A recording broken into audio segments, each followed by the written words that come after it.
இப்போ 1982 எம்ஜிஆர் தான் டாஸ்மாகை கொண்டு வந்தது, அதை ஆரம்பித்து வச்சது. அது அப்புறம் அம்மா அவர்கள் ஆட்சியில் டாஸ்மார்க்கெலாம் அரசுடைமை ஆக்கப்படணுன்னுட்டு சட்டத்தை கொண்டு வந்தாங்க. அது ஏன் கொண்டு வந்தாங்க? மண்டையில் அறிவு இருந்தால் இப்போ இருக்கிறவன் விமர்சனம் பண்ண வேண்டாம். பழைய ஆட்களுக்கு பூரா அந்த காரணம் தெரியும். ஏகப்பட்ட பேர் தெரு தெருவாக ஆறாக பெருக்கெடுத்து ஓடிச்சு கள்ளச்சாராயம்.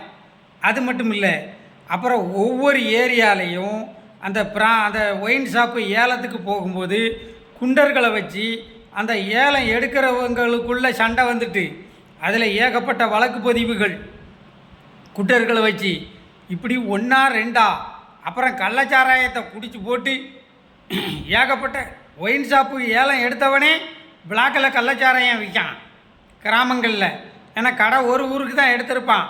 அது சார்ந்த 9 ஊர் அந்த சரௌண்டிங்கில் இருக்கும். அந்த 9 ஊருக்கும் 9 இடத்துல வச்சு கள்ளச்சாராயத்தை விற்றான்.